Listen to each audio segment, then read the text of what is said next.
The first time I saw the glint in her eye, we were in a situation that was not normal for us. We were on vacation.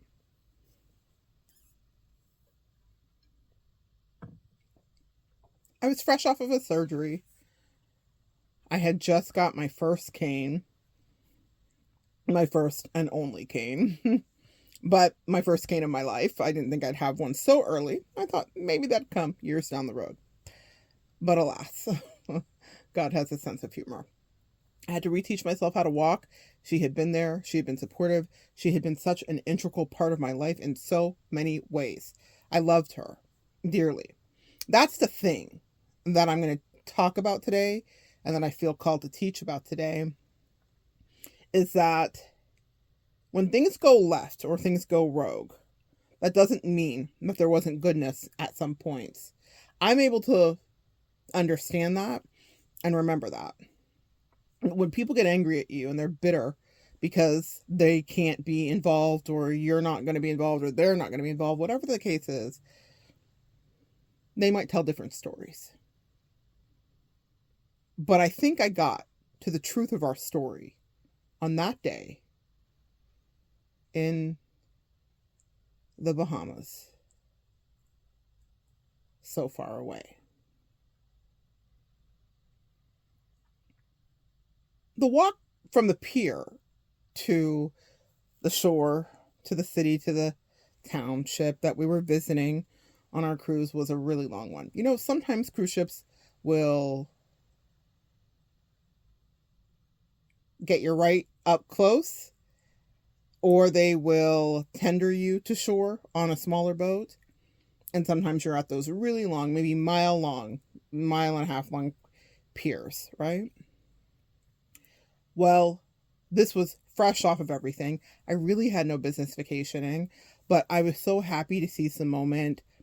I'm going to be honest with you guys. I was so happy to feel like I had found good, healthy, familial love and inclusion.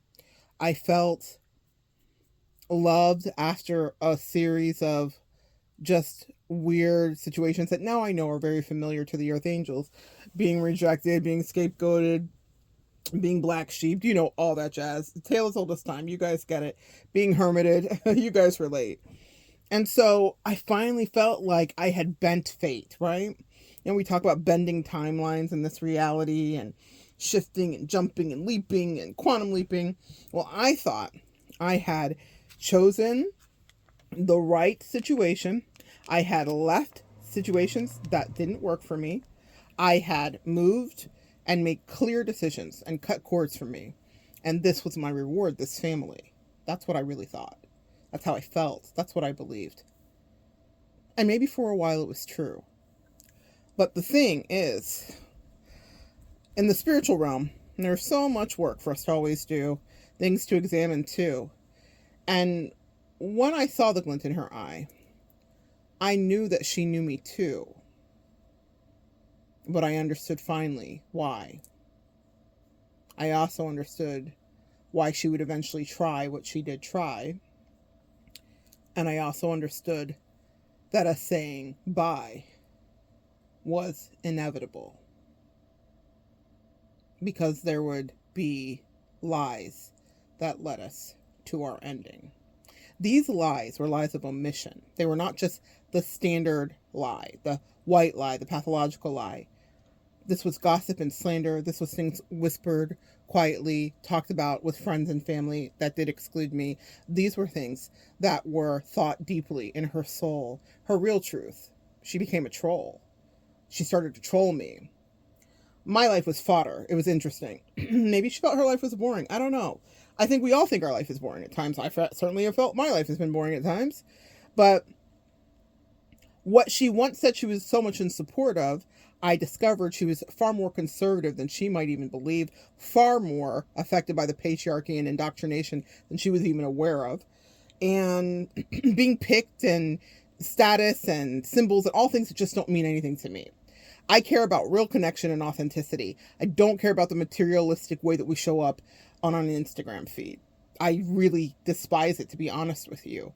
I know because I've gotten to meet people that are allegedly whatever. And man, they are anything but true. And I think most of you can relate to that too. And in the celebrity culture, quote unquote, celebrity, quote unquote, influencer, quote unquote, culture that we exist in today, many are unfortunately discovered to be this way. We all exist in a duality. We all have shadow and light. No matter what zodiac sign you are, you have a way that you can do wrong, and you have a way that you can do right. And our job on this spinning rock for the time that we're here is to help our ego melt away and disappear. It never fully goes, and you need a bit of an empath, keep just a scoop of that ego to tell people to get back from you. Having a lot of throat chakra stuff as I'm talking about this, and I know what that's about too. This is about our story.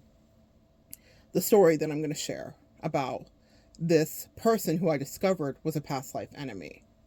You ever wonder why you have such a familiarity with someone? They feel like you've known them your whole life. Where have you been all my life? They come into your life and it's love at first sight. That was what that was. It wasn't a romantic love, but it was an interesting spark of love. It was an interesting thing. She made a lot of declarations, and I'm adopting you today, literally upon our first day of meeting. And I literally remember joking like, okay, crazy white lady. And she was like, I'm not just a crazy white lady. Turns out our intuition is cracking bang on. She was a crazy white lady. But a crazy white lady that I loved, like I've loved many in my life. A crazy white lady that I had a lot of patience for, and who I thought had incredible patience with me, who was delighted in seeing me smile and sparkle in the beginning. That's how it would be. Who always sounded so happy to hear from me. Her voice would go up several octaves when we would get on the phone. Hey, bestie. I felt like she really loved me. You know, it's so interesting. Now that I understand more about this in the absence of it, when I first heard her voice, it was hard for me to listen to her. She was almost so high pitched. She was in another octave for me that I couldn't hear her well. It was like her voice was so high. It was something I was not even familiar with. It was a different vibration, a different frequency. And now that I understand how things would end up and how they would be, I remember that God was always coding me with the end of our destiny. We were not from the same vibrational frequency. But like all things happen, spending time around her acclimated me to her frequency, and then I could hear her clearly, and I couldn't ever hear her voice any other way. It got much deeper, more resonant, lower. And not that in a way that she should be concerned and take a hormone, but like I could relate to her more. But we were melding and sharing energy. So that's why I was able to tune in more to her frequency. But in the beginning, her voice to me was octaves to a degree that was hard for me to even comprehend, hear, let alone see.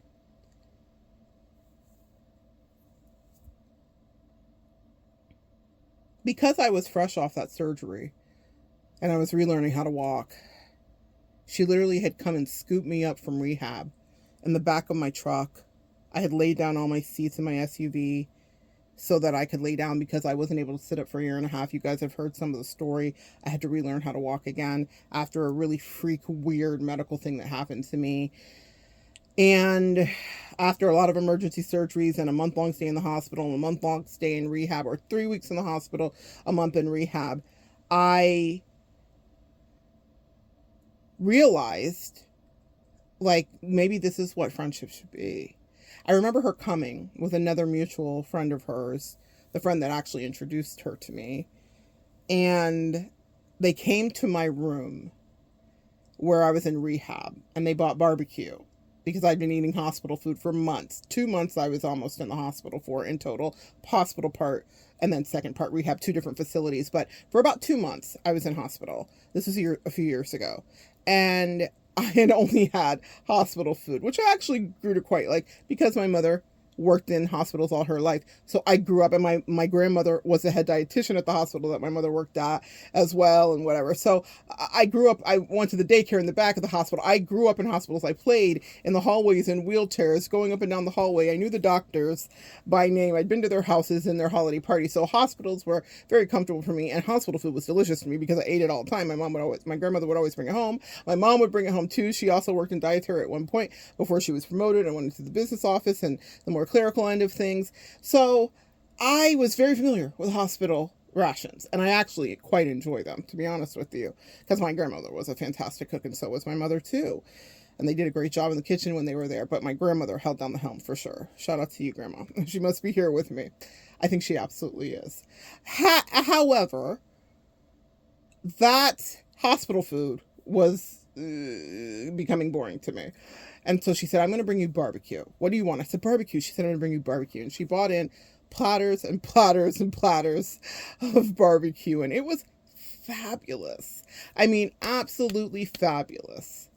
And I ate until I felt sick because my new limits were new. And it was just a funny moment because I realized, like, oh, I can't eat all this stuff because I've been eating hospital food and I've been sick and barely moving. I mean, I was learning how to walk again in rehab, but I've been pretty sedentary in that hospital stay, you can imagine.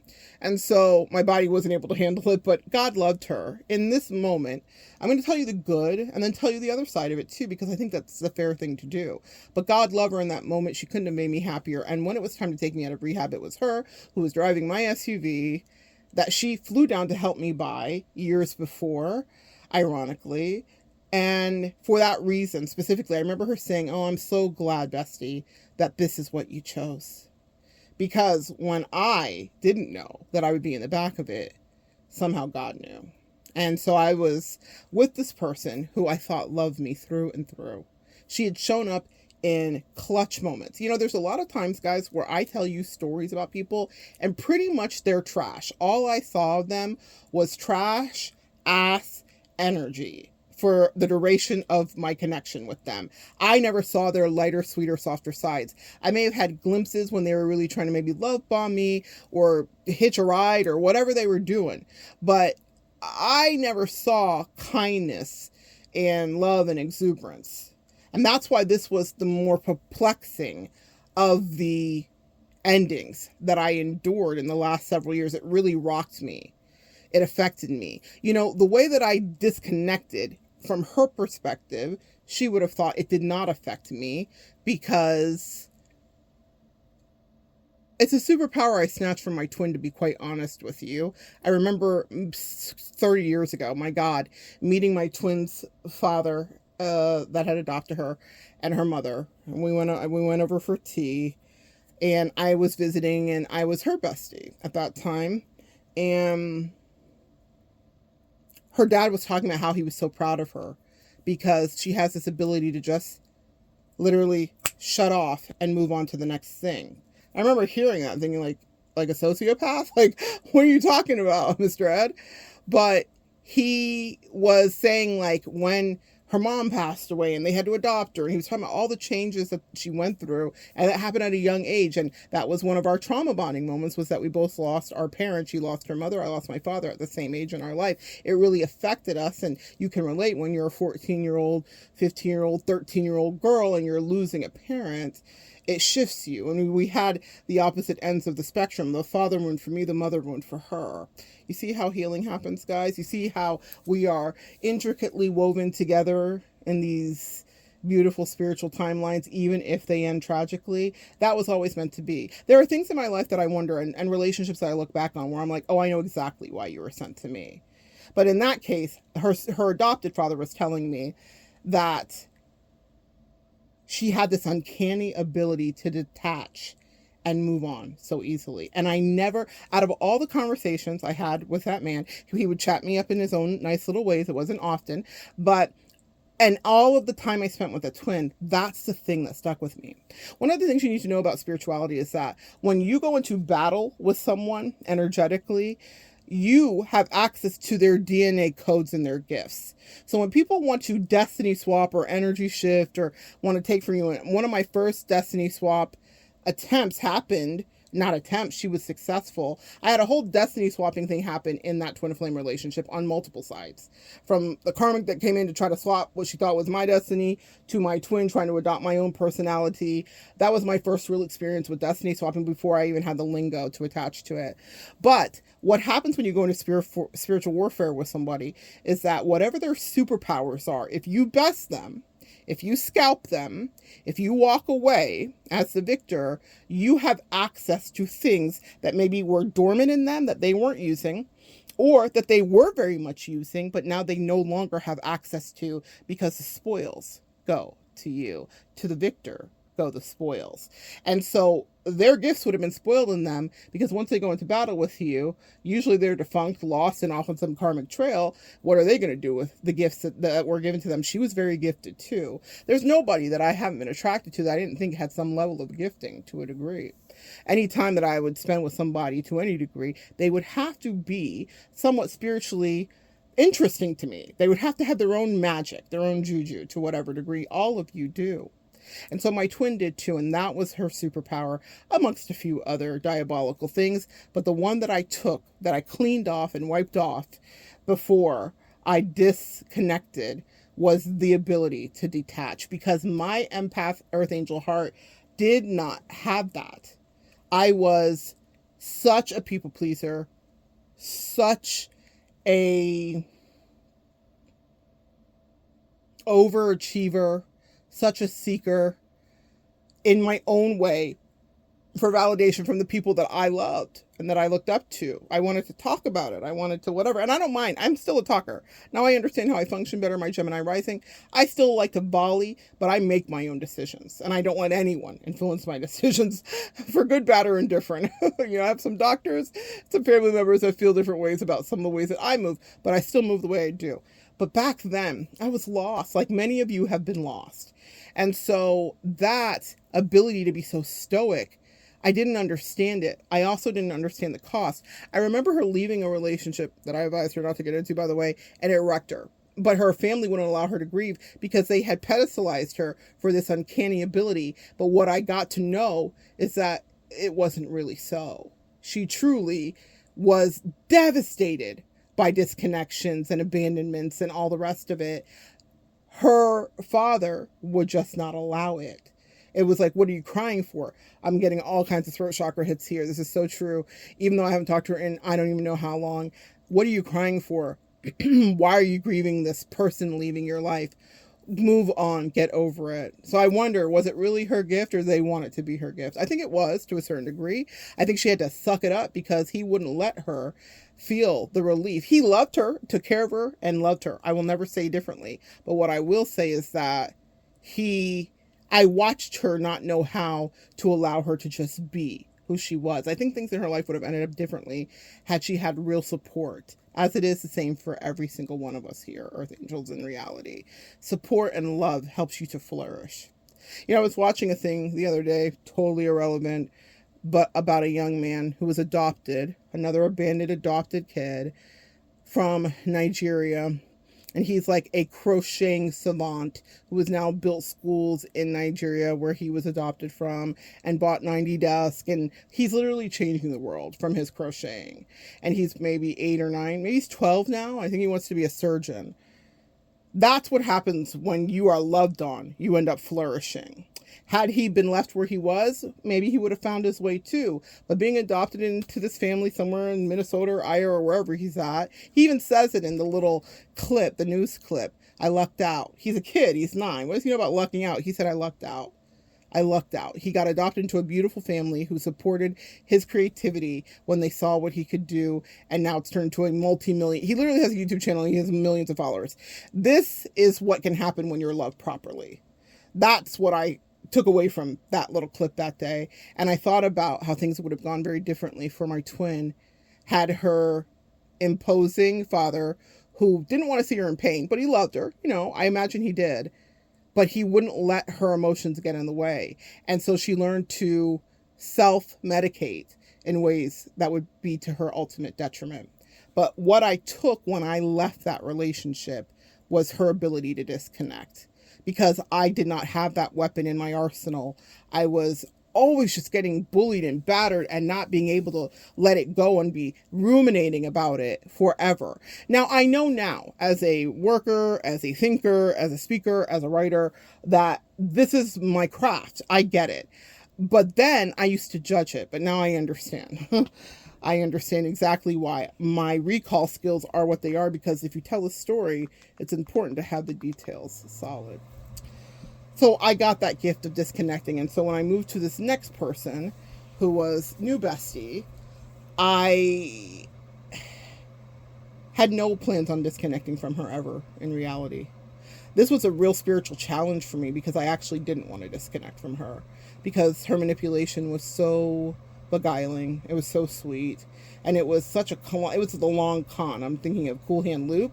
For those of you that know that movie from back in the day, it was like the long con. It was like, and now that I look at it, I'm like, was this going on all along? When I saw the twinkle in her eye that day when we were in the Bahamas, I knew we had met before. And I said so. This is a little thing that I do when I'm in the midst of spiritual warfare with somebody, whether they think that I'm aware of it or not. My angels will have me say the wildest, weirdest, uncanny shit. And it is so that they can pin it. Because what happens is, in your absence, Earth Angels, people will reflect on things and they'll start to be like, were they watching me the whole time? Did they know the whole time that it was like I was playing games and I was doing this and doing that? Yes. And in that moment, she had stayed with me. And so her daughter and her daughter's bestie wanted to go to the day resort that I had found for them, for us to do a little swim. We found a great place that was exclusive and that everyone on the cruise wasn't going to. So we made our way over there. But her daughter was like, we'll wait for you. But I knew her daughter wasn't going to wait for us. I just know her daughter.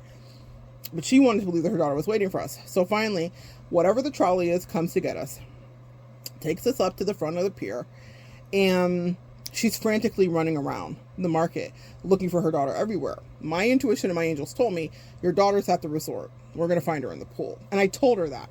So we get in a cab finally, because she is frantic, beside herself, that she's lost her daughter in this foreign country. Very overwhelmed, very panicked. And I was just like, calm down. I mean, maybe because it's like native for me, like I'm West Indian, so I was just like, girl, relax. We're going to find her. She's fine. But I knew that her daughter, selfishly and also immaturely and also like kidly, this is what kids do. Now, kid is relative. Her daughter's a grown-ass adult. But I knew that she was going to go. I knew she wasn't going to wait for us, no matter what she said. Because her daughter likes to go. And I knew that she was seeing my, hanging back and my injury as a hindrance, to their day. And I didn't want to get in the way either. So I was just like, oh, girl, it's fine. Let them go ahead.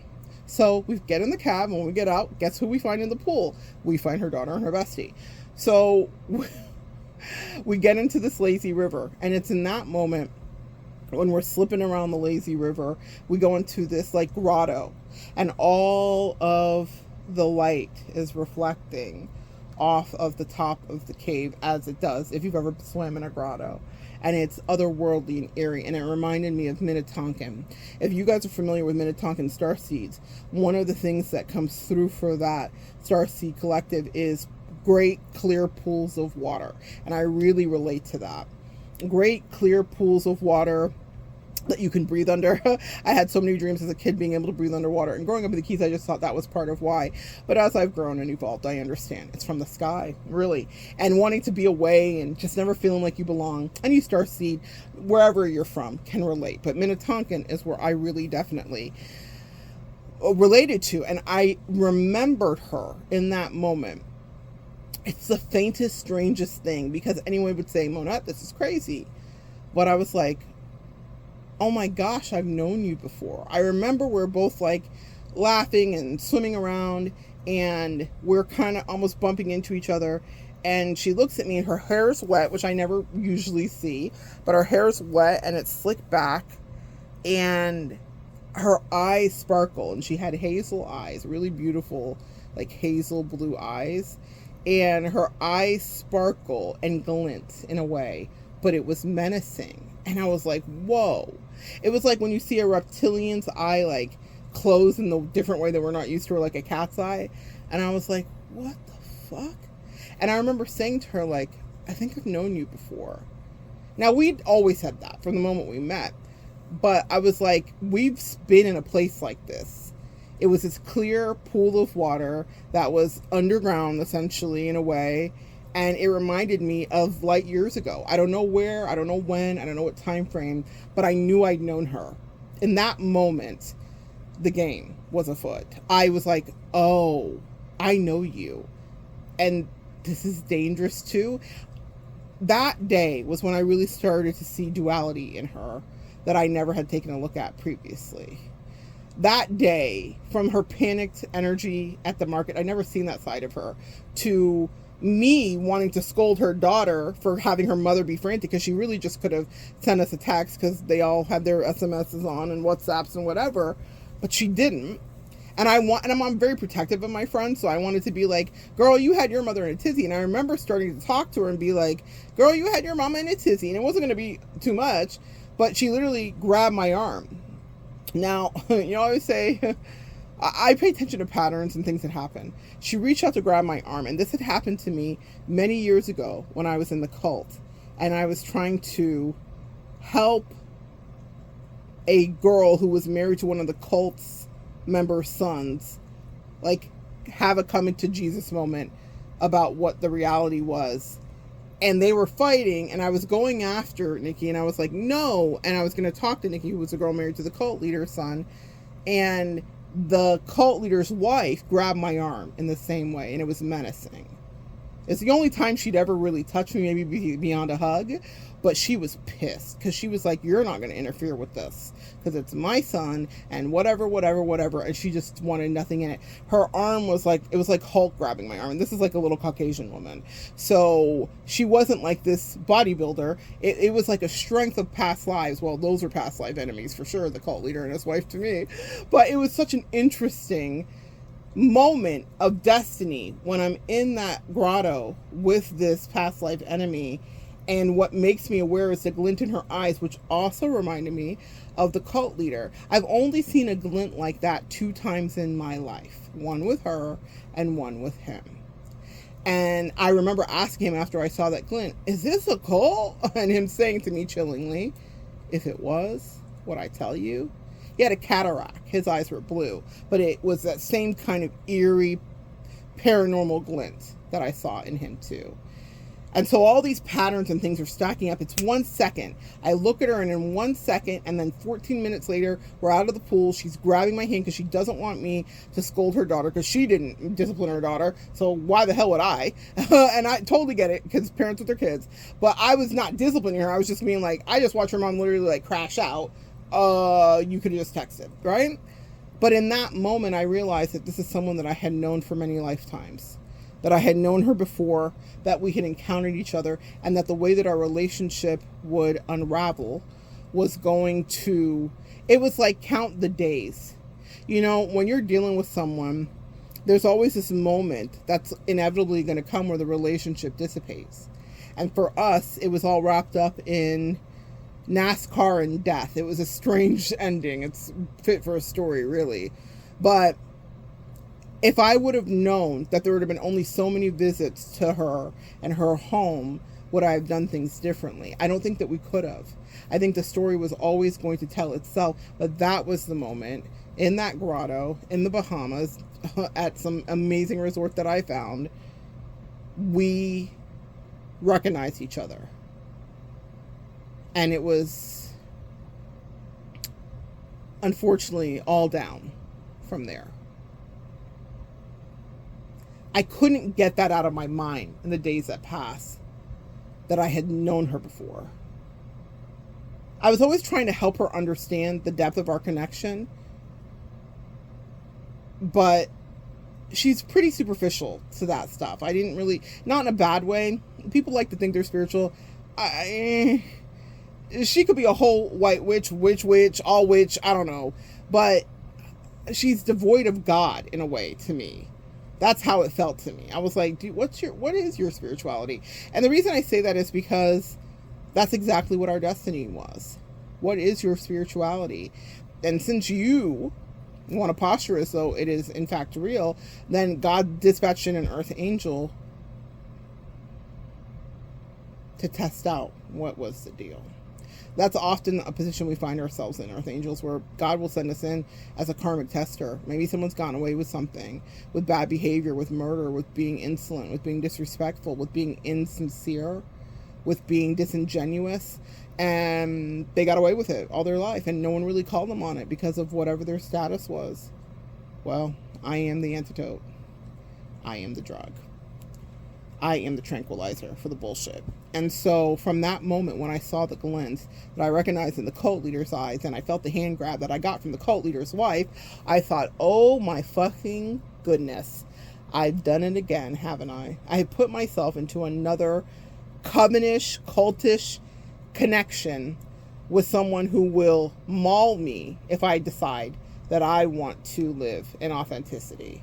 Because authenticity is outside of the rules, norms, and the regulations of how the protocol that they follow in their life. I was supposed to just fold into her life and then be into her life forever. No need for tender, loving care past what she was willing to give and comfortable giving. Meaning, my needs were not going to be really dealt with. I was just there to be of service. That's how it felt, y'all. I felt like I was on the help. Okay, I felt like I was on episode of Get Out. Not the whole time, but when it started to get to that time. I felt like I was on an episode of Help, of the Help and Get Out. You know, with Get Out, there was an alternate ending that didn't test well with audiences, where the police car comes at the end of it, spoiler if you haven't seen Get Out, and instead of it being his bestie, ironically, coming to save him, it is the actual police, and then he gets life in prison as a representation of systematic oppression, because the whole point of Get Out was to discuss the macro and micro aggressions that happen between the races. And one of the things, when we talk about the school to prison pipeline that we have, is systematic racism and oppression. So instead of anyone getting to the bottom of how this white family had done him so badly, because it was filled with so many intricacies, they were going to see a black man who had killed an affluent, well thought of white family, and they were going to assume that he was guilty. And that was one of the endings that Jordan Peele did. But on the other side of it, he decided, you know what? This guy's earned it. He made it through all of this. He paid attention to the glint in people's eyes. He paid attention to the flash.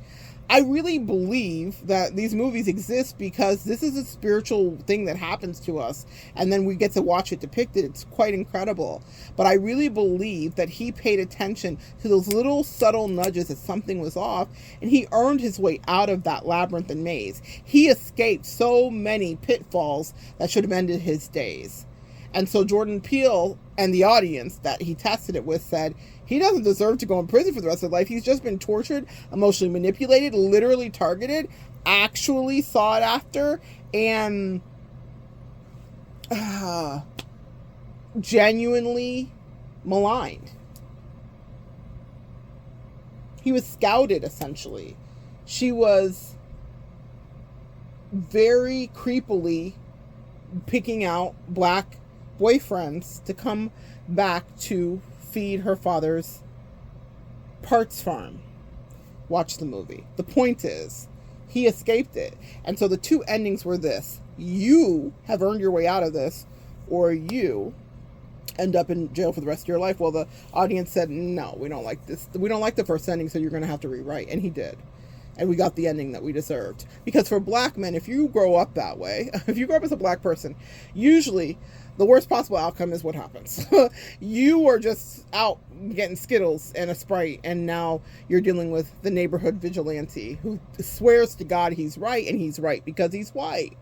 Anyway, I'll get off my soapbox about that, but I feel like that is exactly what happened in this situation. I started to wake up to the clicks and the flashes and the things, and I was like, oh my gosh, we did have a destiny to be together. We have known each other before. We said that from the first day that we met. I've never really had a connection like that. I've had people that I've grown into feeling like I've known you forever. From the first second, if love at first sight is a thing, it was them. Now, here's the thing that happens with past life relationships is usually they end tragically, toxically, and horribly. And so God says, let's redo it. You come back as different people. Maybe you're the mother, maybe you're the son. Maybe you guys are actually married in this life. Maybe you're friends in this life. Maybe you're sisters in the next life. But whatever the case is we had a history. And it was a history that we played out in this reality. It had to end the way that it ended. And that ability to uncannily move on quickly that I took from my twin was also something that was held within this person that I was leaving.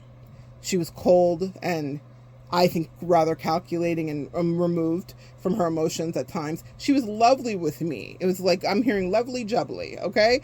She was lovely jubbly with me at times. I felt quite warm and basked in her warmth at times. But I also saw her when she was completely removed. And people would tell her like things that were happening and she was just completely out of it, like monumental things, and where she was not relating to her husband's grief or other things. And I was just like, what the fuck is happening? But I was like, oh, she's an air sign, she's an Aquarius, so that's just what it is. So I was just like, this is just me learning new things about the zodiac. And I would have to remind her. There were real conversations we had when we were at the height of our friendship and it was healthy, where I'd be like, hey, the whole world's crying about the thing your husband's crying about. He's not just being a big baby. It's like national news. And she was like, I just don't understand what's happening. And I'm like, no, someone died and he's upset. It's normal. Feelings, you have them. So anyway, we come into his other's life for that reason. And we laughed about that for many years after, because I would be like, feelings, everyone has them. Do you have some? She, in fact, was really good at being cold and mean in ways.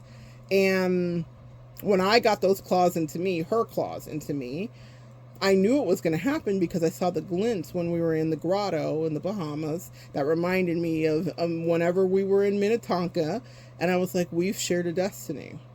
This was always going to have to be the way that it ended up being, because we had spent time together previously, and maybe she had bested me, and maybe in this life it was my right and duty to escape her properly. The thing about that relationship dynamic is it was hinged upon authenticity and honesty. Had there been an ounce, a modicum, a drop, a scotch of it, we could have elevated. My intention was never to go.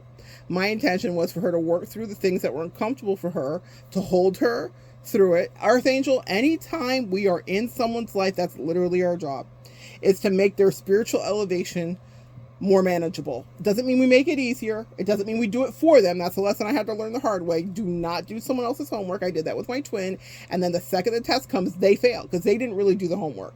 They were cheating off of you the whole time. And so in that moment with her, I was there to guide her through some emotional shadow work.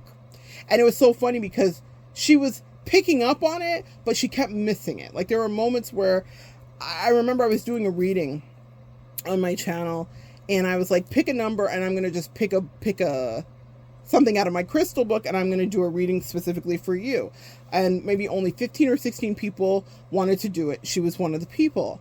And the rock that she picked a number out of the book. So she didn't pick a rock. It wasn't like I held up the book and said, pick a rock. I said, leave your number below in the comments and then I'll make a follow-up video of what page it was so you know what crystal you're attracted to. And so she did it. And the crystal that she picked was snowflake obsidian, which is so hilarious to me because of the word snowflake specifically, which we now know to be in our lexicon, having to do with someone who is a pansy politically, essentially, or weak, or easily offended, maybe. I don't know. There's a lot of words that you can put around that. So in that moment, she picked snowflake obsidian, which is all about, obsidian is a black stone that's used for protection. I'd never seen a snowflake obsidian. And so my awareness was highly fixated on it. And I knew what threshold we were at in our relationship. And so I was like, is she going to get it? Is she going to get it? Because see, that's the thing with you as an earth angel. We take an unspoken Hippocratic oath to do no harm. I take it very seriously because of the work that I do, where I do not tell people the answer to the test because of the butterfly effect. When I say a thing, and if they happen to listen or not listen, it changes the course of destiny. People have to authentically get the answer right when it comes to relationship with me. They have to be exactly integral in who they are. It's something that I'm watching to see. It's something that they can expect from me. I'm going to show up in that level of integrity too. But it's a test that often gets failed with you, Earth Angels, because when push comes to shove, people think they can mimic you, mock you, copy you, siphon you, a lot of things, but they're not actually trying to do the hard work that you do by living integrally. So in that moment, I was like, is she going to get it? Oh my gosh, she's right on it. She's hovering over. You know, when you play that game, you're hot, you're cold, you know, come left, come right. And so she picked Snowflake Obsidian. So I do the reading for her, and I'm like, it's all about integrating your shadow, because my angels were giving me constant messages that she was a threat to my life. And I was like, Jesus Christ. And there was a lot of things that happened where one other thing had happened in the past with someone that was super dangerous, and she kept doing those things. And what do I say, guys? The faces may change, but the behaviors are the same when you're dealing with narcissists or toxic people that want to leave you maimed. There was a dream that I had many years ago of a woman who came into my life just recklessly and randomly. We'll call her Crazy Mary. And she got obsessively fixated with me, and I had no boundaries. I was in my young 20s, and I was like, oh, friend, and empath, can you relate to that naivety? And so she was toxic and terrible. And I had a dream when it was time to get out of the relationship, which was a whirlwind of about 3 weeks. It wasn't a relationship romantically. It was totally a friendship. But I had a dream within 3 weeks that my angels gave me where she was driving us off a bridge. And it terrified me. And I broke up with her the next day, meaning I was like, oh, I don't think this is going to work. I don't think we should really continue being friends. I had the same dream about this person. I have never had a dream about someone driving me off a bridge again in my life, unless I have one in the future. So I knew that something wasn't right. And since I'm teaching you this and sharing this with you, because I want you to know that there's so many little signs that you get if you really are locked in with your spirituality. And whilst I wanted to help her with candle work, and I was like, hey, maybe stop talking about us so much and stuff like that. I tell this to everybody, no one ever listens. Then the whole thing gets fucked up. Then they're sad crying. Their family's grateful that I'm gone, but they're sad. They're a depression level of sad that they can't even wrap their minds around. And their family's like, damn, you really, really love Monette like that? And they're like, yeah, but like my twin, it's held within. I don't think she held it within with me, or well, I don't know. She probably painted herself in a corner that she couldn't probably discuss the depths of her love for me, but I'm sure it comes out. That's the funny thing about that. When people try to suppress stuff, usually when you leave Earth Angel, it's like a geyser after. So people usually get sick of you in your absence because you are the big bad villainous wolf forever, because people really were in love, connected, wanted to be with you. They just didn't want to do the shadow work that you had to go through in order to be worthy of you. And they were offended that you would even suggest that they needed to become worthy of you. So when she picked Snowflake Obsidian, that was the suggestion that I was giving her quietly and spiritually, because I cannot rock her destiny by applying the butterfly effect and saying the thing. I couldn't give her the open book test. She was older than me. She was more seasoned than me, allegedly. And I was like, girl, you picked the Snowflake Obsidian. I hope you really see. I hope you're going to integrate your shadow. I even did the reading for her. She commented back, thank you so much. Da, da, da, da, da. We chatted about it when we chatted in person, all that. She still did not walk it back, which was her fuckery. Because I think that our past life encounter meant that we couldn't avoid the outcome of our destiny if we wanted to. Did I want to stay? Yes. Was there, if I've had a lot of people that I've had come through my life, friends, lovers, and the like, this was probably the one time in my life I wanted to make the exception. But when my angels start giving me dreams, it is an immediate deflection. It's an immediate disconnection, because when your angels have to get involved, I want you to understand how spirituality works. They will lead you to things in your waking life, like that arm grab, where I'm putting it back to when the cult leader grabbed my arm, or the glint in the diabolical cult leader's eye, the manipulative Gemini cult leader's eye. And then I see it in her eye. This was them chatting with me. This is light tea talk. When a dream happens, it's a 5-fire alarm. Ring the alarm. You've been through this too long. When that happens, we're at code red. I remember when 9/11 happened, we had the terror alert. Whatever the highest code was, that's what your dreams from your angels are, especially if they involve something dastardly, like someone ending your life, being in the driver's seat of your life, and driving you off the cliff. And the thing about it that was so terrifying to me is it's a position I had been in with her. I hate driving in the mountains. Anybody that knows me knows that. I have been so blessed to have people literally drive for me when I hate it. I hate it. I hate it. I hate it. And so she'd driven me through lots of mountains. We had slalomed through a lot of mountains together, up and down to the Biltmore, back and forth. And so I had been in her care and felt so safe. She's a great driver, honestly.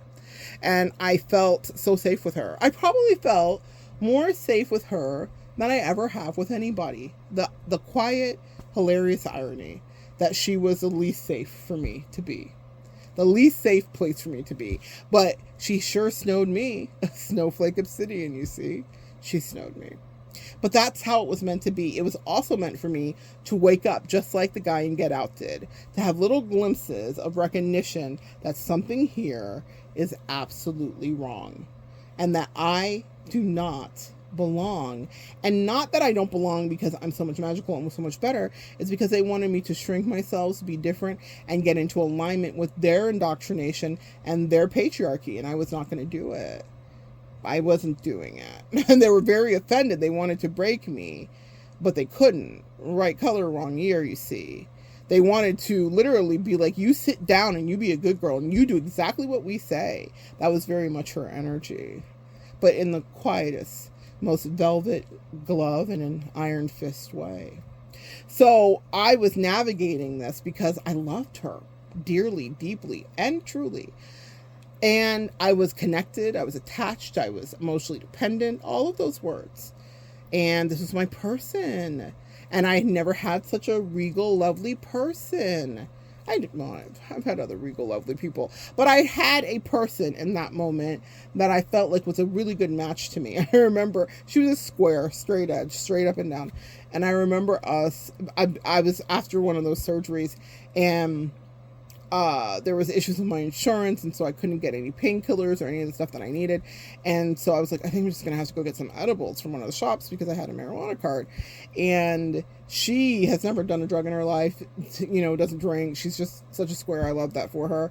And she was like, I've never smoked, but I'll go with you to the store. And sure as shit, me lying in the back of the car because I couldn't sit up, she takes me to a store. We go in together. She was always dressed down. She always looked like a Disney princess. Long flowing dresses, always perfectly coiffed. I love that about her. And we both look nice. And the lady said that. She was like, it's so cool to see such classy ladies come in.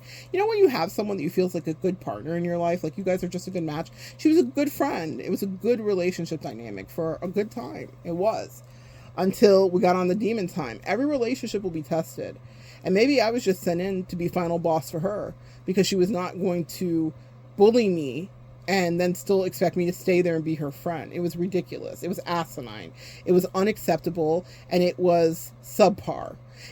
She was a boss, and so she was used to handing out write-ups and firing people, and she was not used to being told, you're getting fired. You're on a write-up right now because your behavior is intolerable and dastardly and immature and terrifying. Sometimes, what the fuck is happening? She couldn't take that. But that's what God will do, is he'll humble people, and he'll do it with you, Archangel. And so that's what I was sent in to do. This was a past life enemy, and we fixed the karma in this lifetime. I'm free. I'm free, and what that means is not just I'm free from the immediate connection of the relationship and her manipulations and wasting time or money or whatever, being sucked into her life and her misery and all the rest of it. I was free from her blocking. This is the most important part. It was energetic. Because maybe she had not bested me in the past lifetime, or maybe she did, and she was like, I'm going to get you this time too. Whatever the case is, I feel as though she wanted nothing happy for me. She didn't want to see any of my dreams come true. And at first, she was like, I'm the harbinger of all of your happy dreams. I want every dream of yours to come true. I want you to have all of the cupcakes in the land. I want you to live your best life. I want you to date all the women you want to date. I just want you to be so happy. I'll go with you. I'll come get you. And the thing is, guys, here's the kicker with it. She did a lot of it. She would travel. I remember I was on a date with somebody, and I was like, and she was like, I don't even want your husband to have to be involved. I'm going to fly in and come get you. Even though my husband is very aware of who I am and what I do. But she was like, I'll fly in and come get you, and I'll drive you back across the country. When I say I had a ride or die, I never had a ride or die like this with me. in my life. But then it started to get corrosive. And that's the lesson of this, guys. You can have someone be in your life and be so amazing with you, but then they start to turn on you too. What do? And that's the lesson for you, Earth Angel, is that you don't stay there to let them do you. You don't stay there to let them emotionally betray you, to gossip about you, to use you as conversation and humor in their family. I can expect that from low vibrational tarantulas and octopi and demonic energy. I did not expect that from her. I was dealing with all manner of weird bitches and people that were trying to be close to me because they just wanted to see something and talk shit about me and be incredibly dismissive, rude, and ugly regarding me when I was nothing but effusively uplifting to them. Can you relate, Earth Angels? But for her, it was different. For her, it hit different because I was like, man, I never asked you for all of this, meaning to love or support me or say you did. You didn't have to lie. You ain't got a lie to kick it, Craig. You ain't got a lie to kick it. And it was just such an unfortunate situation because she pretended to be something different. I remember in the beginning of us talking, we had met one of my friends. She had flown in to see me, and we met one of my friends. And I was saying, oh, she's a wonderful girl. Like, we were just left her. And I was like, yeah, she's a wonderful girl, whatever. And she looked, maybe it was like I had talked about her for a minute too long. Now I just realized she was territorial and jealous. But I took this a different way. Hilarious how it played out later. But I was talking about my friend, like, she's so good, she's a good Christian girl, and blah, blah, blah, blah, blah. And she looks at me at the light, those same glinting, piercing eyes, and she was like, I don't really want to talk about her. And I was like, okay. And you know how I interpret it with my Earth Angel innocence? Like, this is a person who's integral, who doesn't like gossip. And I wasn't really gossiping. It was all like complimentary things. But I really respected that she was like, I'm just really not interested in talking about her. When she found out later that her husband loved gossiping about the people in their internal circle that were having affairs, she was horrified. She told me, oh my God, this is so horrible. This is supposed to be his friend. Why is he talking about this? Ironically, they were cut from the same cloth, sis.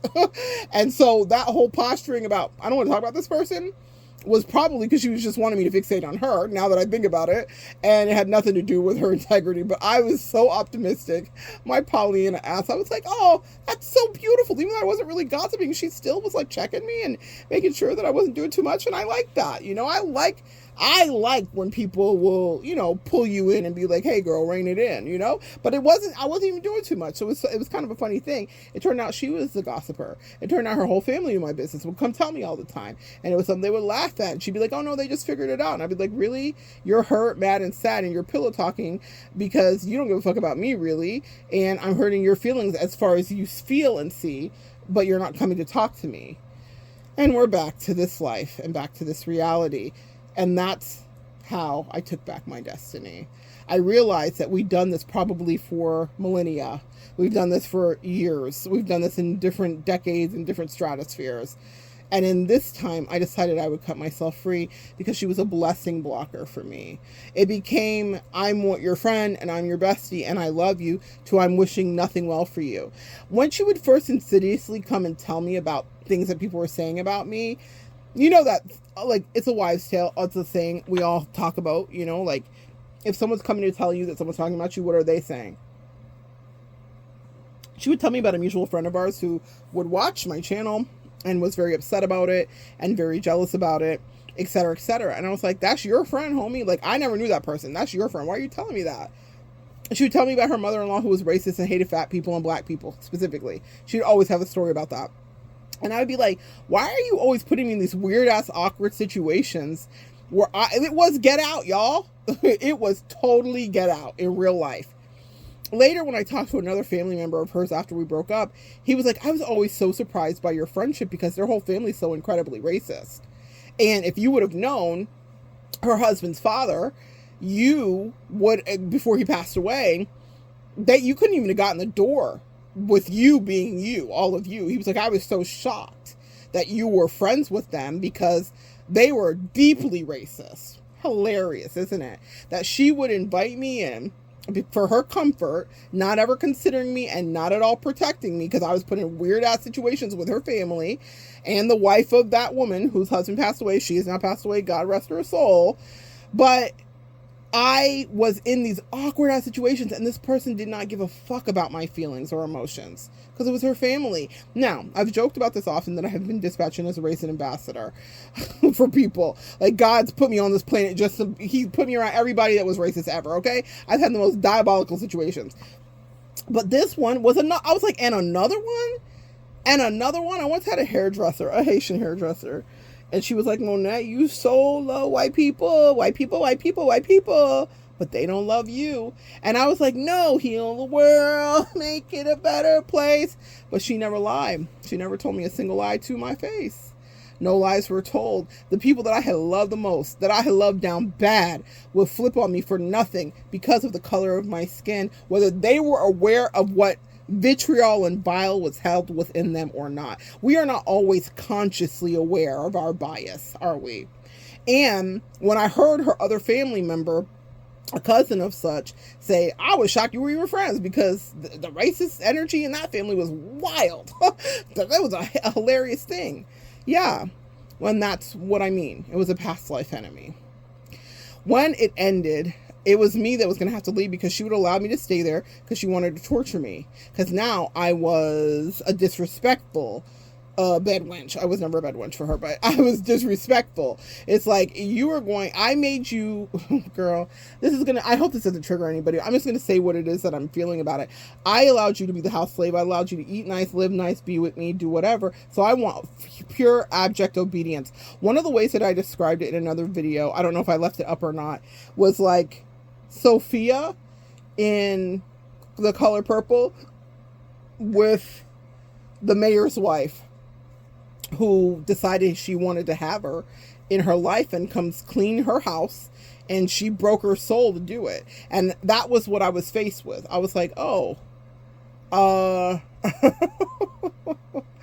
I'm going to have to either break my soul and pretend that I am not this lively, vibrant person that I am, or I am going to have to be at your beck and call and be your handmaid and energetically and spiritually and be in service to you forever.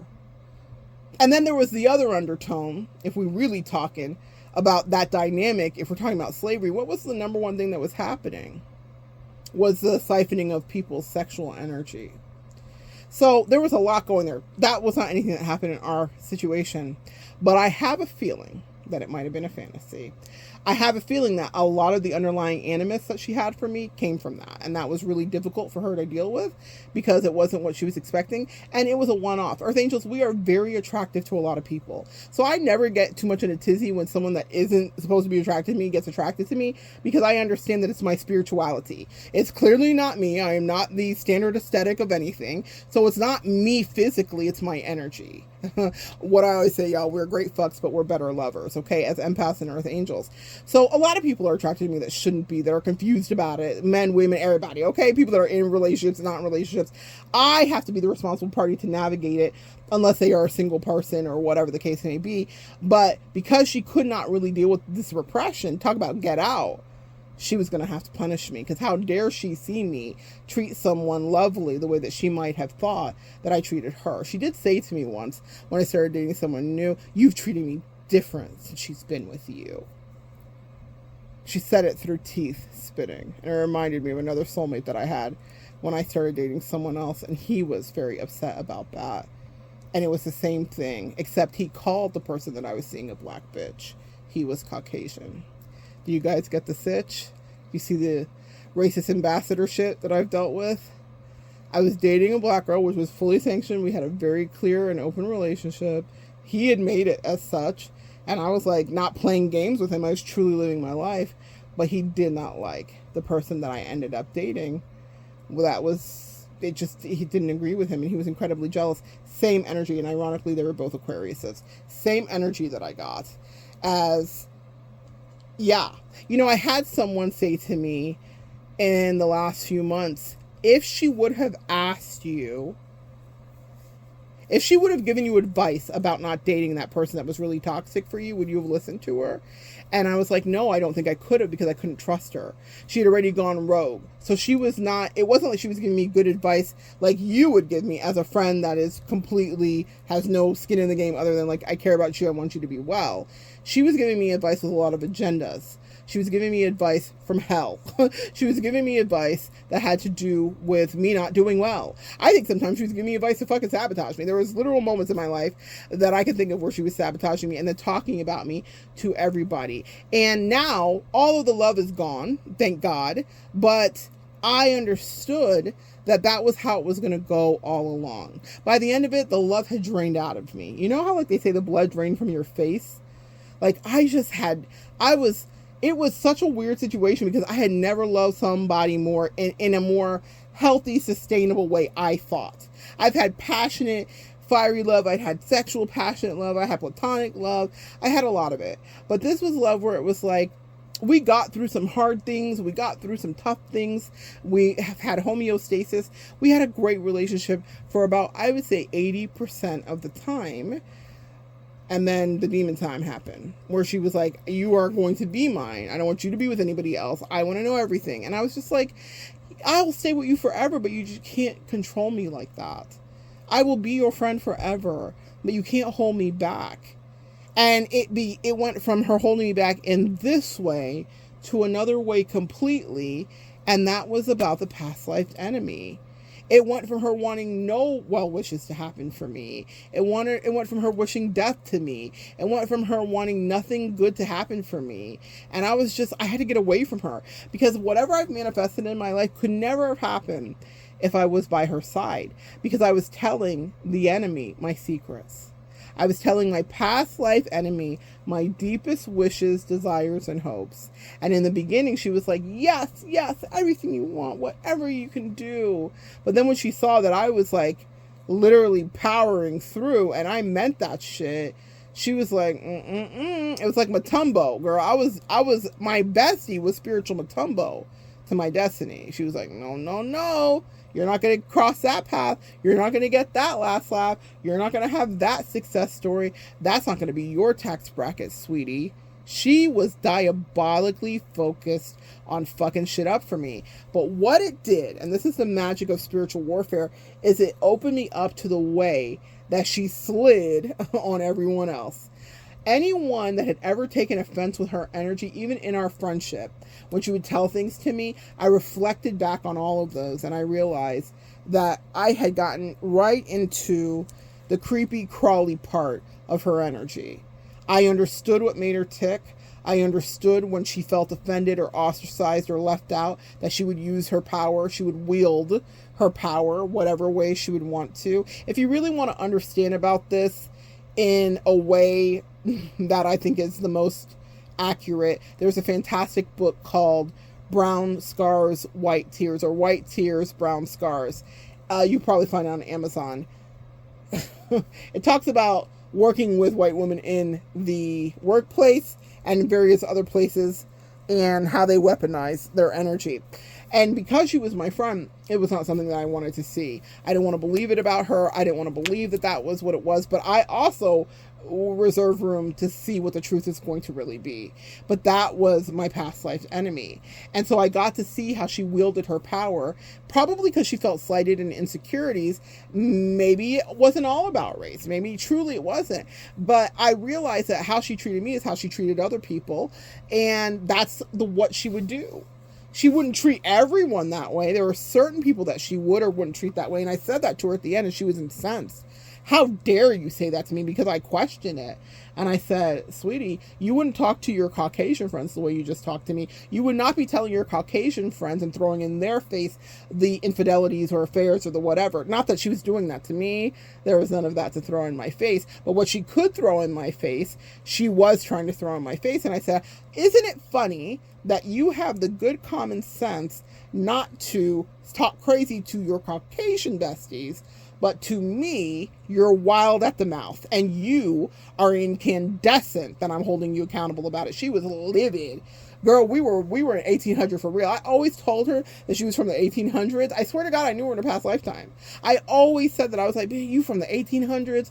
Da-da-da. You're like Little House on the Prairie. Da-da-da-da. She was like old school in so many ways. Well, she was. She was, in fact, old school when she was playing in my face. I was like, oh, this is so unacceptable. And it was at that moment that the race emerged, as much as she wouldn't want to hear it. But it was confirmed by her family member later. I was shocked you were even there because they're so racist. It was terrifying.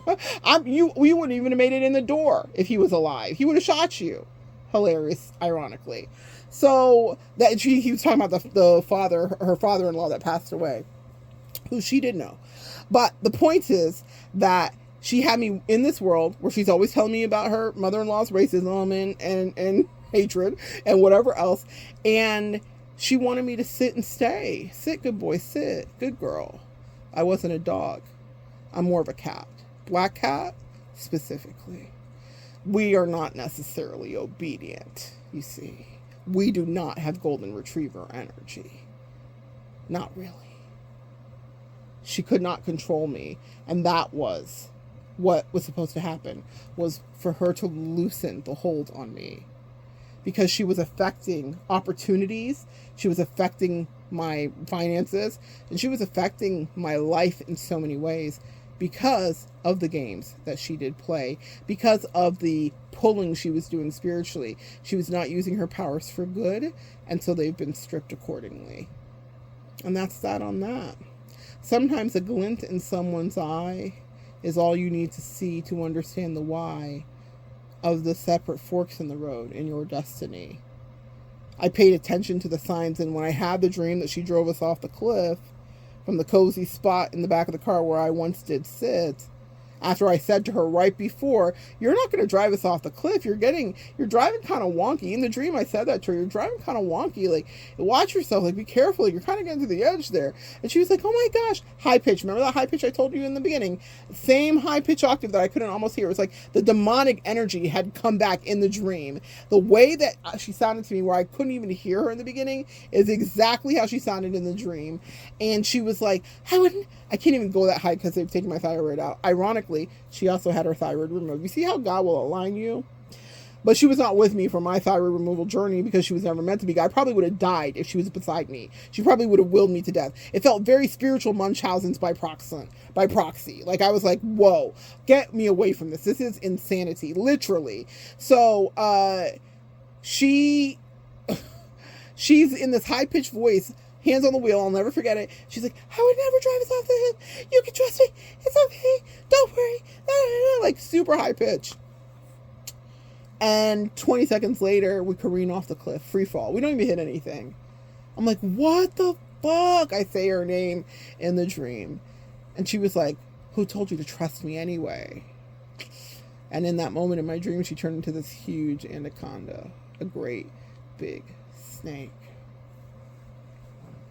Damn. The piss your past life enemies will take. And that's why it's important for you to pay attention to your dreams. I loved her so much I should have disconnected her in that first second when I had that dream. Because shortly thereafter the dream, she did something that was so egregious that had me dress her down and tell her, what the fuck is wrong with you? Why are you talking to me crazy? Have you lost your goddamn mind? And she was shocked because I'd never really taken her to task like that because I had no reason to. But this was like a direct attack, and it was calculated. It was purposeful. It wasn't haphazard. It was so calculated. She told me she had Alzheimer's because she didn't want to take accountability for it. Read the book, White Tears, Brown Scars. I'm telling you, it was classic weaponizing of her race. Honestly, she literally told me, I'm not apologizing to you. I'm not going to keep apologizing to you. I was like, oh, okay. So you don't want friendship? Or you don't want to fix anything? You like just being right? Yes, she did like being right. And I wasn't going to tell her she was wrong. Not for the rest of her life. She couldn't take it. She was too fragile-y. For the Christmas story lovers out there. She was too fragile-y. She was a snowflake, literally. She was a snowflake, melting under any bit of heat, not able to sustain anything, only a pretty picture for a minute before it melts away. And so I said, well, girl, then we did our past life work together. This is not a relationship in which I can stay because you refuse to do the heavy lifting at all. You just want to play in my face and you want to torture me. Her plan was keep me in her life for as long as she could so that she could block any wonderful thing that was happening for me and then also wish away all good. And then also cuss me out randomly and then claim that she had Alzheimer's. It reminded me of when Roseanne Barr said that she had a racist rant because she was on Ambien. That's exactly what I thought of when she was like, it was Alzheimer's. I was like, what the actual fuck? It was such a weird situation, guys. And that's how I knew that I had pressed my luck. I had run into a past life enemy, a real one. I've had other people not like me. I've had other people be weird with me. I've had other people be jealous of me. I've had people in my same color be weird and competitive with me. So it's not relegated just to different races. But this woman truly was a past life enemy in all of the most diabolical ways. Right from the way she didn't just... I was coming out of a terrible relationship when I met her. And I remember us first getting together and me realizing about 2 or 3 months in that I didn't have the bandwidth for the relationship that she wanted. I had given all of that to my twin.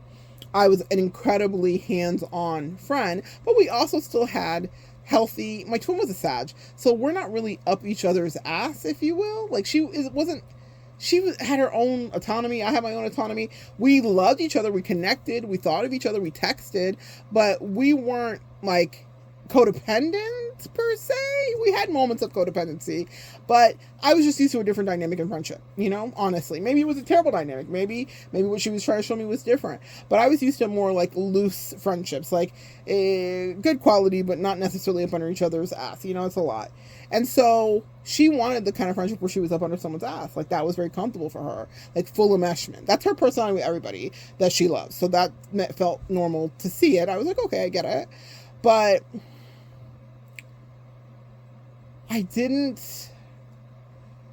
it wasn't normal to me.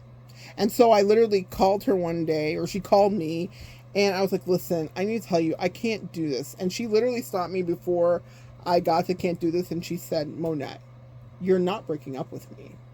Now, we had never officially been... We'd been 3 months into the friendship at that point. We had not officially been anything. We were not besties by any degree. That was not our title or anything. Shortly thereafter, she did propose to me, bestieship, and other things. Yes. So that's what I mean by it was all murky and this was a past life enemy. She could have been someone I was with in a past life, honestly, because the themes and the energy, and it was just a lot of weird shit. None of it acted on in this life, thank God. Thank God. But what I realized in that moment when she said that was I really should have followed my first mind. You know, we grow in time. And really my first mind in that moment was, I can't be in this relationship. That's when it should have ended. Really. That was when we did the work we probably needed to do. She was of service to me. I was of service to her. It was an equal on both parts, and we were supposed to go our separate ways. But I stayed because she was very emotionally manipulative and lovely and whatever. And it reminded me of my twin. There's all these patterns that are overlapped in our lives that are so intricate to me. My twin had dated someone who was giving her the same sobby eyes and like, don't leave me. And, you know, if you're a twin, you will have parallel experiences. I'll never know my twin, see her, talk to her again in my life. But I know how many parallel experiences we had where I had my own version of her, Lindsay, in my own way, ironically. Someone who was like, don't leave me. And I was like, okay. But I really wanted to go away. I was done in 3 months. It wasn't anything about her. It wasn't a disparagement to her. I just knew I didn't have what it took because I was still deeply hurt and broken to show up and be a great bestie to somebody else. And then in that moment when she was like, you're not breaking up with me. She's like, I'm not allowing you to break up with me. Now, this is when we're still in the limerence phase of you're so amazing, you know, when you meet a new friend, that's really cool. So it felt flattering.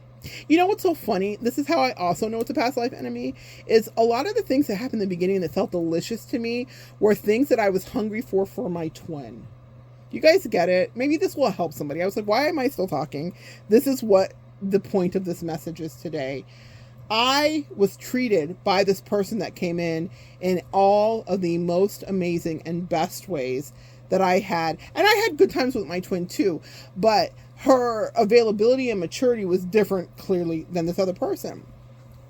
And where my twin would not really fight for us ever, she was always going to pick anybody white. If they're white, they win. She was going to pick anybody but me when I was really her only friend for many years. I'm sure she has other friends now, but that was the opposite with this past life enemy. It was like where my twin would always get their answer wrong, this person got it right. I was pulled in. I was included. I was demanded. I was needed. I was dependent on. I was made time for. I was flown into. She made time for me. That's the thing that makes it such a complicated situation, because there were so many lovely things that she did do. But I started to reflect upon the end and think, well, how did we go so rogue here? If your truth was that you loved me, and I really believe that the truth was we probably fixed or did or adjusted what needed to be done spiritually in those first few months in reality. But sometimes earth angels will stay in relationships longer because of their comfort and their familiarity. And also, I'm going to be honest, because of the pick me in me. Not pick me because it wasn't a romantic relationship, but pick me in that I wanted to be chosen and loved and not casted aside because of my race, because it had happened so many times, and it had just happened in that relationship with my twin, that she had treated me atrociously in ways that I'm embarrassed for her to this day still, how she behaved. I'm embarrassed for her. I hope that she really is what I thought she would end up being, which is in a stupor, because in her sober mind, I think the part of her that was good that I didn't know, I don't think she could live with how she treated me in her own humanity. In her stupor of alcoholism and drug use, she could probably medicate that away. But a sober-minded her would be ashamed. She'd be ashamed of her behavior. It was diabolical. It was inhumane. It was inhumane. But my next person treated me beautifully. And when she fought for me in that moment, I wasn't testing her. I'm not that girl. I hate that so much. I hate the dating world that we are so often subjected to in the Matrix. I'm not a tester. I don't run because I want you to chase. If I move away from you, trust me, I do not like you. I usually despise you. I'm creeped out by you, and I literally want you to stay away from me. But people don't ever believe me. They think like I'm playing a game. I'm like, no. I don't date like y'all date. I literally never want to talk to you again.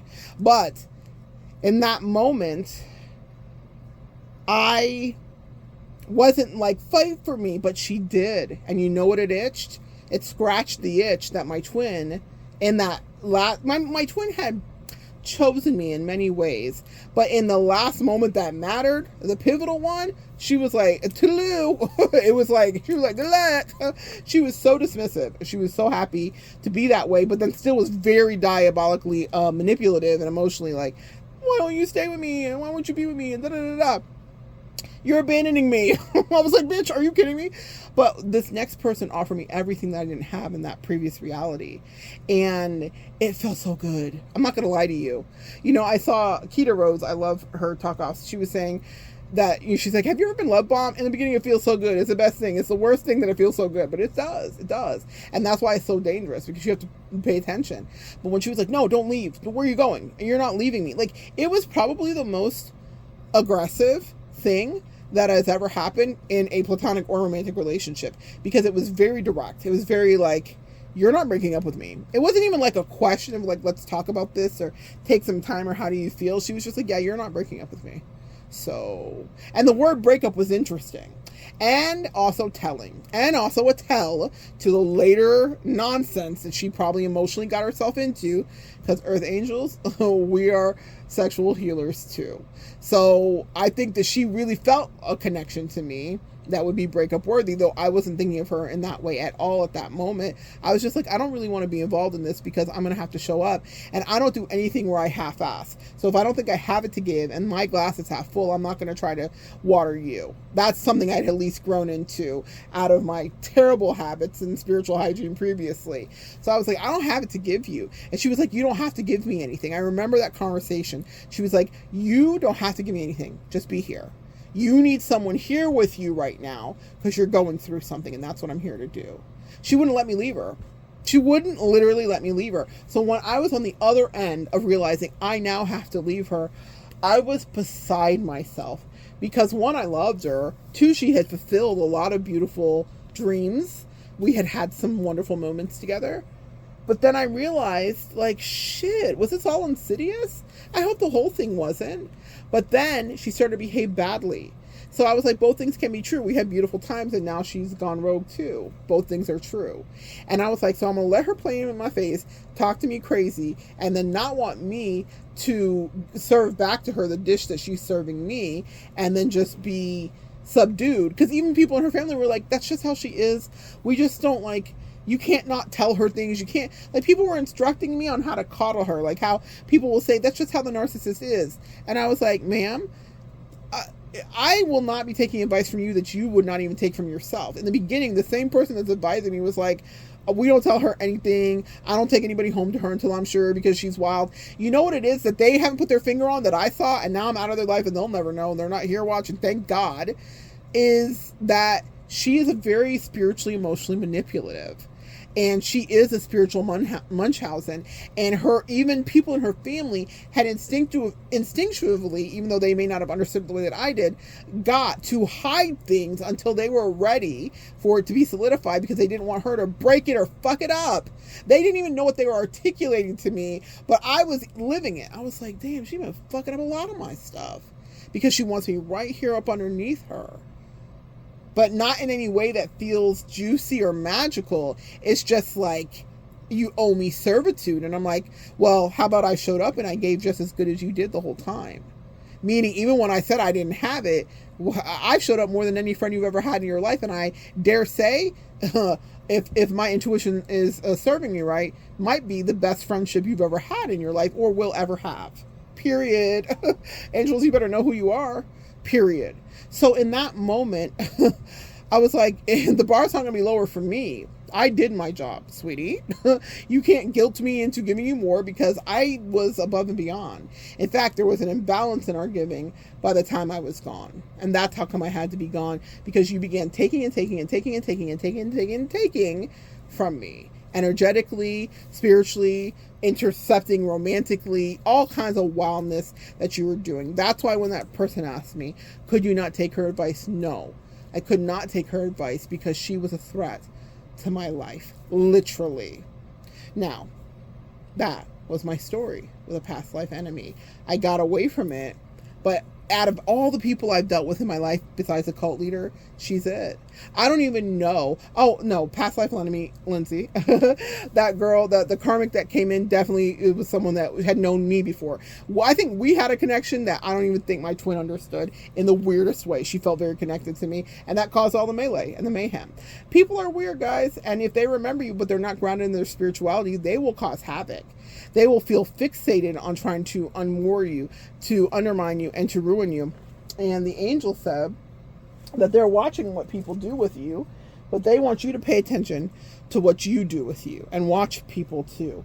Because people sometimes just want to be close to you to finish up what they did in a past life. It's also why we advise not to go back once a breakup takes place fully. I will never be in connection with that person again because I watched what happened when I gave her a second chance. I very rarely give people second chances because of this, but she proved me right again. Meaning, she did something diabolical, talked to me crazy, and then I was like, I'm going to set a boundary with this and this, the things that you talked about, but we can still be friends. She hated it because she's not used to boundaries. She's not used to people telling her no. Read the book, Brown Tears, White Scars, or White Tears, Brown Scars. Read it. She's not used to that. So she was like, I accept none of your terms. I do not want to compromise with you whatsoever. And you're not going to discipline me or reprimand me or tell me that I could be any better. Cool. Then you cannot be better. Be exactly who you want to be and be comfortable in your misery. But know that someone in this world knows you, and I see completely who you can be when you're at your best and when you're at the worst of thee. And that is what happens when you tango with a past life enemy. Anyway, guys, maybe think about who might be past life enemies in your life. If you can think about connections that felt kismet, incredible, titillating, fascinating, and enchanting, and then they got incredibly corrosive. How long did you stay for? Did you call them out? Did you decide there was nothing left to talk about? Did you decide to leave them out in the cold? Did you let them guilt you into not leaving like she wanted to do with me? She was sending me all kinds of interesting messages telepathically about like what I owed her essentially. And I was like, the tab is paid, sweetie. I paid the tab. I show up fully. That's why I always recommend for you guys to show up fully. I'm a full and thorough friend when I'm in your life. Every way that I can show up for you spiritually, from fun times to good times to laughs to good advice, I show up in all of those ways. I hit all the trifecta. I hit all the 5 points. I don't miss anything. So that way, if there's a separation, I don't leave lingering and feeling badly. Yes, I snatched that gift from my twin about cutting things off and I move on quickly, but I do that in part because I live integrally and honestly. So when I've left, I left it on the table. I was the best friend I could be. I gave the second chance. You still backstabbed me. Now I'll never unsee who you are. And now I'm the one with the rights to the story. And that's really because people will treat you crazy and then be like, don't tell people I treated you crazy. And I'm like, ma'am, you treated me crazy. And also, you also treated me good too. I don't think I'm a good storyteller. I don't think I'm a good writer of words if the story that I'm telling isn't based in the truth. And the truth is there were a lot of good times. But there were also some misguided energies. And there were things that I may never understand about her. Even though I am very comfortable being around Caucasian people, maybe there's a lot of things that I just don't know about the way that she thinks. Or people that are Caucasian really think. Or how they really feel about me. Even though I think I know. I think we all know. But I don't know. I usually find these people that I think love me. And then they end up being so fucking ugly to me. And it's an ugly that I just don't see that they do with their Caucasian contemporaries. And so it leaves me to literally understand it in the only way that it can be understood. That's my life path with these racist people, or people that may not even realize they're racist, or maybe they do know. But I've had to figure that out for the good. Not just turn the other cheek and be like the Negro spiritual that's like, oh, wade in the water. I'm not just wading in the water to get away from my oppressor. I'm bringing the fight to you. I'm Harriet Tubman. Boo-boo. I'm not just wading in the water. Yes, she did some wading too. But I'm telling you, I'm a warrior regarding the likes of you, whoever the you is. Regarding the likes of past life enemies. You're not taking me out in this life, sis. If I'm out, it's going to be because God said so. He can shut my lights out. And so far, he said no, even when you've willed it to be so. I've had people that have willed it to be so. And that's when you have to let them go. She was a danger to me in the past life and in this life too. And it doesn't matter how beautiful her eyes were. There was dastardly work that she wanted to do, which would have impeded me and limited me and stifled me. It could have been as simple as her selfishly just wanting me to stay in proximity to her, and she didn't like what was happening in my life, and that it wasn't revolving around her specifically. Read the book. They have a big problem when things don't revolve around them. And so I taught her a lesson that I didn't want to have to teach, which is that I can love you and also retreat. I can value you and be grateful for the beautiful things you did for me, for the incredible memories we made, and I can also not stay. Both things are true. I will never forget you, but I will never allow you to be disrespectful in the way that you would like to. One thing people will do in my absence or my presence is figure out how to respect me. And there are a lot of people that are in my absence that get it now, and they wouldn't test me now if they had a chance again, but they still would. That's why I say don't ever let them spin the block, friends. Because some people just want to come back to finish a job, finish a past life job. And when I gave her one chance, when I tell you it ended in NASCAR and death, she was not her best the last time I saw her. I saw her fully. I saw her clearly. All of the whimsy and the limerence and the fairy tale Cinderella energy was gone. She was just a person. And she was wrong. And she was wrong for me. I feel like she pulled me into her life when I was incredibly vulnerable. It feels rather predatory now. I know it healed things and I needed it. But when I reflect on it, you understand, I see it differently. I'm like, damn. I had no business even being in a friendship at that point. I needed about a year to myself to heal. I really pride myself on that. I really take time. Even after this relationship with her, I don't rebound. I don't jump into things. I'm not anybody's immediate bestie. I really take my time to figure out what's going on with me. And I didn't give myself that. And she didn't want me to give it to me either. When she was like, you're not breaking up with me. But it's because we had all of this destiny to play out, you see.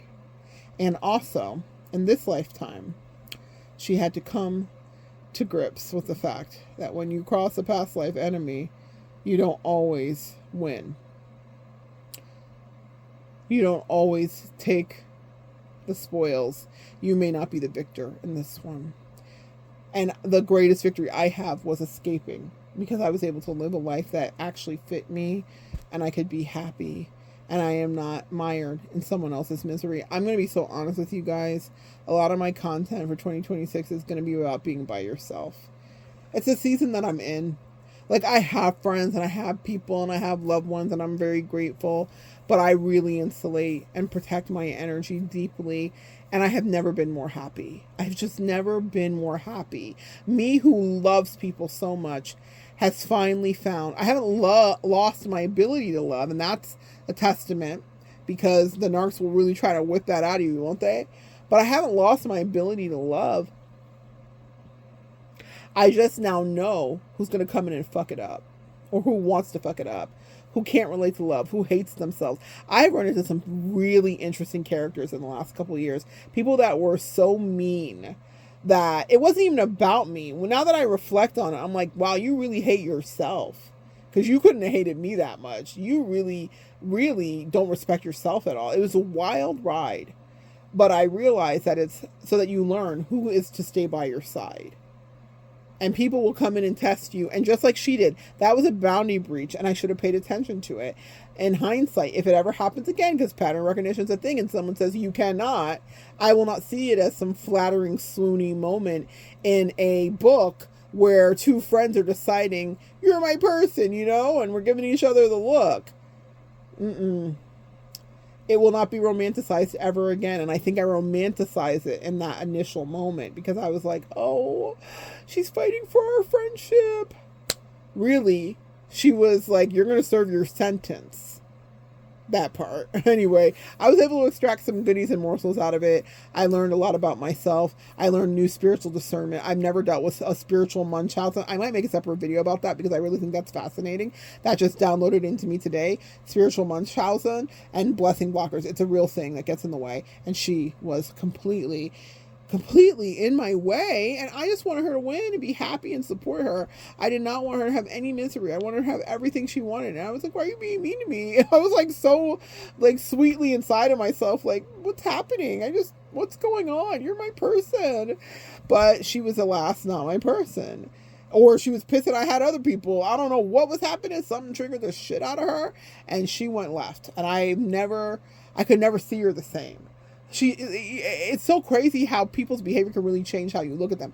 She was probably one of the most beautiful women I'd ever seen, and then I saw her at the end of it, and she was ugly to me. And I never felt that way about her. And so I knew that something had spiritually changed. We were no longer on the same page. You know, we were no longer on the same page. And that was always supposed to be what caused the catalyst and the change, was that we were going to disagree so that we would get off of each other's page. That chapter is forever closed. That story is forever closed. But it was a wild one that taught me so many things.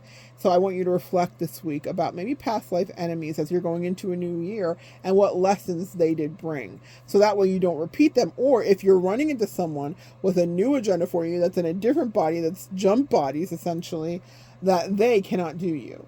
That whatever they're doing that's triggering you, like someone else did before, you catch it immediately and you say no more. The reason I was able to leave that relationship is because when I had the first dream about the person who drove me off the bridge and then I broke up with her, I was validated immediately with how insane she went. She lost her mind. She went berserk. People don't deal with that well. Another Caucasian woman. Y'all see a pattern? Maybe it's me. Maybe I'm like Taylor, like, it's me. I'm the problem. It's me. I need to stay away from, I'm just channeling Taylor, another white woman. I need to stay away. That's probably my kryptonite. It's like, that's not going to ever go away from me. So I've learned my lesson, Lord. Thank you, Jesus. But what I will say is that I got away because the validation, I didn't need to wait for the validation in this next relationship. I like this woman much more. I had a much longer relationship, many years compared to a few weeks. But the issue was the dream was so alarming and so... I'm hearing like it like arrested my development, like it stopped me in my tracks. And my angel said, never look back. And now I know that Crazy Mary was literally just a test to get me away from the bestie. It was so that I would remember the feeling of being terrified by someone who was unhinged in a way that I really couldn't comprehend, and that I would translate and transfer that over to Bestie when they showed me that she was a snake driving us off the cliff. And they would know that I would no longer take her shit, but I wouldn't second guess it. That's why anything in your life happens, is so that your total recall is so clear that you get the hell out of there. And that's what happened to me. When my angels, like I had dreams also about it also involved snakes, ironically. My twin, when she was being diabolical and trying me and whatever.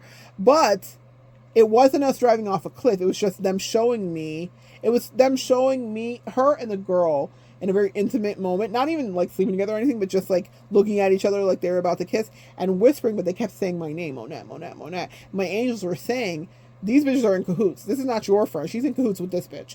And that's how I left the situation too. So your angels will show you dreams that are there to free you from people. But I don't get them. I get dreams about things all the time. I don't necessarily get dreams about people. I've had a lot of shady knights and dusty ass characters come into my life in the past few years. I don't dream about all of them.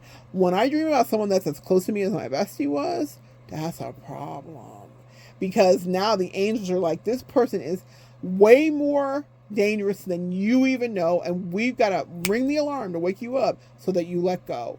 She was like probably like a final boss type energy, because she was a boss and she wanted to dominate me. And I'm like, it's too bad you couldn't use your words to communicate it, because it could have been sexy. I'm always up for a good game in that degree, but she wanted it in full dominance with full control, and with no real acknowledgement of what was good for me. And that was her lesson to learn. Maybe she'll learn it with somebody else. I'm free. Anyway, reflect on your past life enemies and understand how God was teaching you the whole time to recognize them. Who has been a beast that you've had to slay? Just write it in your journal today. Who was a beast that you had to slay that was insidious, that was there just to get in your way? But it didn't seem like that at first. It seemed great. It seemed maybe even an answer to a prayer. She seemed like an answer to a prayer in the beginning. And really, she became a nightmare. And I stopped winning. I had a couple of hiccups and some bad energies in my life. I'm not going to lie. That's on me. But there was a part of her, too, with that Munchausen spirituality that was affecting my destiny. And I know it because in absence of her, I'm literally free. Things work. Manifestations are happening. Life-saving interceptions are happening. Medically, spiritually, energetically. Some of the best things in my life have happened to me this past year. And it's because I didn't have someone literally sitting there being like, I fucking wish everything in your life would not work. I wish it would crumble. Why are you so happy? Da, da, da, da, da. She has so much more than me. She may for the rest of her life be far more wealthy than me, have so much more than me, and she was still in misery. And that I cannot comprehend. That you have a slice of bread, they could have the whole loaf, and they are hating on you, friend. It makes no sense to me, but that was the reality. She was very blessed. And I was like, why are you so stressed? Why is your life such a mess in your mind? It wasn't that it was a mess in real life. It was very clean up, manageable life. But I was like, why do you feel like what I have is so magical? I'm over here just getting it out the mud, really, sis. Like, what's really happening? It's a really weird thing that people will do. They'll come in and fixate on you. They can have so much more than you. They can have so much better than you. They can have so much better standing, stature, class system than you. And they're still hating on you. And that's because you're an earth angel, boo. That's what they will do. It's what they will always do. So if you have a past enemy, that's what they're there to do specifically, is to just be diabolical. And they may be your best of friends at some point, but when they turn on you, you better pay attention to all of the signs, to your dreams, to the twinkle in their fucking eye, and realize what they look like when they lie. All right, so good sharing energy with you guys. That was a movie. I hope it was helpful. Come back and join me next time. We'll continue to evolve together.